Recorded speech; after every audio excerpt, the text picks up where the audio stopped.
we're back with another activity from our materials kit. Today we're going to be doing our heat conduction activity, and what we're looking at is how materials are able to conduct or transfer energy or heat to other materials or other types of things.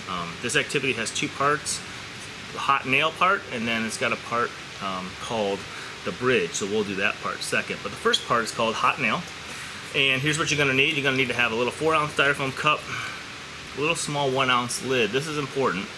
Make sure you put that lid inside the cup. It doesn't have to go all the way, sneak all the way into the bottom, but it just has to go into the bottom there, because what we're going to do is put hot water in this cup, put a lid on it, and then we're going to place a nail into the hot water. The reason we put that plastic lid on the bottom is so the nail obviously doesn't poke through. So kids will have to put those lids in there.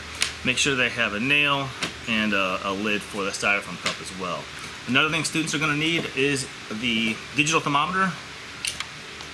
Remove the cap. These are obviously, they're made for kitchen use, but they work great for this activity.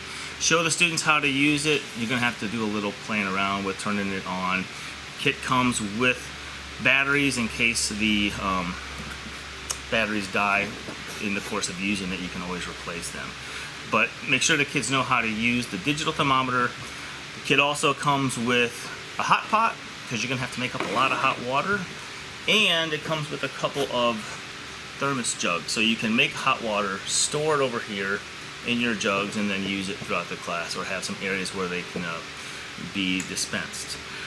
Typically we want the hot water to be about 130 degrees Fahrenheit. That's hot enough, but it's not too hot that we're going to have any students get any burns. So the first part of the activity, we go ahead and first thing we do is we have students, well, let me start by saying that there's a black line master with this activity, because the students are going to have to record a lot of data on the temperature of the water and the temperature of the nail. So the first thing they do is they measure the temperature of the nail, teach them how to do that, record that data. Also, you're going to pour their 4-ounce cup half full of water. You're going to want to get the temperature of the water as well.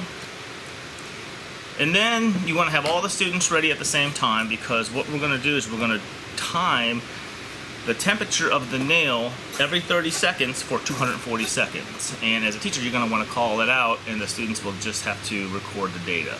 So students will place their nail in, you'll hit start, and then the students will go ahead and record the temperature every 30 seconds.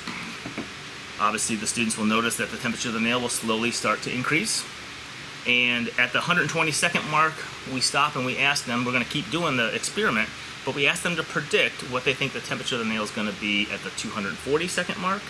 And we also ask them to think about what the temperature of the water is going to be at the 240-second mark, or when the activity's done. So, activity's over, the students had a chance to predict.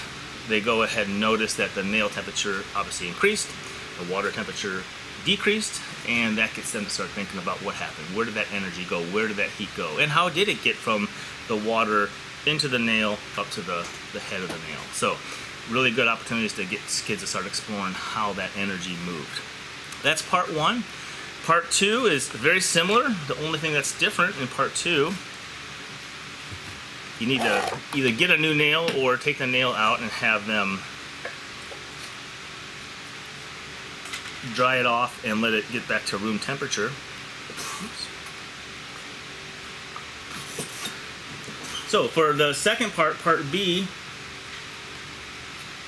the students will do the same thing. The only thing that's going to be different is this time they're not going to have any water in the cup. But what they're going to do, and they're going to still have the nail in the cup, no water, but what we're going to do is we're going to get an 8-ounce cup that's empty, and we're going to pour it with half full of hot water again. And this time we're going to do the same experiment. We're going to control the same data, we're going to collect the same data, but this time we're going to place the cup into the 8-ounce cup with the water. So, same exact activity.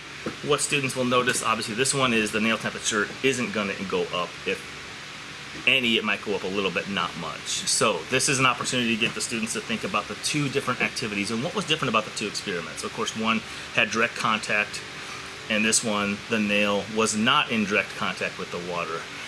And that allows you to start talking about, in order for heat to get passed or conduct to another material, it has to be in direct contact, which is one of the key things of heat conduction. So this is the first opportunity to understand or explore what it means to be directly in contact and to be not in contact, and see what happens. Alright, so we are ready for part 2, called Bridge Between Hot and Cold Water, part of our heat conduction unit, or heat conduction activity of our materials kit. For a little bit of prep work on this one, we have to take some 8-ounce styrofoam cups, and we need to just cut the top half off. And all these directions are in the teacher's guide, but you're going to get several of these top halves. And what those are going to be used is a base so that the cups don't spill.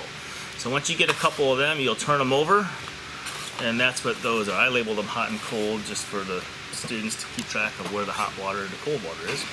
And then you're going to take your normal 4-ounce styrofoam cups that we were using before and put them in, so that way we have a base for each of them. What we're going to do now is, and this is some of the prep work you're going to have to do as a teacher, is again get some hot water prepared with your thermos and your hot pot. Same thing, but this time we're going to have some cold water. Your kit comes with some ice cube trays. So obviously the day before or so, make some ice. You can put some in the other thermos, fill it with water, and you'll have ice cold water. Students are going to, you're going to go around to each group. They're going to do in groups of 4. They're going to have the setup like this. They're also going to have 2 of the digital thermometers, and they're going to have to make an aluminum foil bridge. To do that, it comes with some aluminum foil.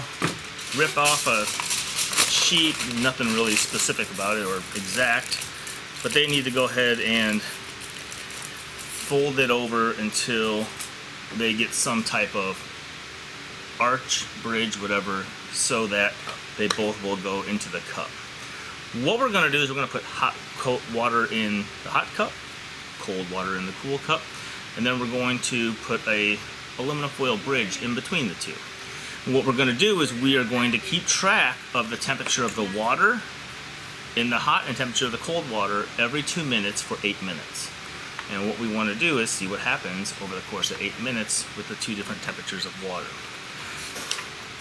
Once again, you'll get everyone together, have their temperatures, or the cups full of the water, half full with water, have them record the temperature, starting temperatures for both. The kit does come with some nice black line masters, so that supporting documents, so they can go ahead and keep the data as they are doing the activity. You get them together. You'll hit start, put the bridge in, and then what they'll do is every 2 minutes they'll continue to keep track of the temperature of the water. Once that's over, have a great discussion about where did the temperature go, where did the heat go, and let the kids speculate on how the temperature on the cool side warmed and how the temperature on the warm side cooled. So after that part of the activity, students get to start talking about how the heat moved and what evidence did they have for that. Then we get to show them this one, and they get to think about what do they think the temperature is on the actual aluminum foil bridge. So before they go do that, they make predictions. And this is where you're starting to hopefully see students making that connection, and it's going to be not as warm, but obviously warmer than probably the water over on that side. So have kids start to explore what they think, why they think that, and then have them go ahead and get the actual data. Another opportunity to talk about how energy moves, and the key thing here is that there's direct contact. The material in between is aluminum foil, and the heat is obviously conducting through the aluminum foil. And kids will get a chance to see that and have some evidence to support that. So those are our 2 activities. A lot of materials, some prep work, but a lot of really good opportunities for students to do some exploring of heat conduction.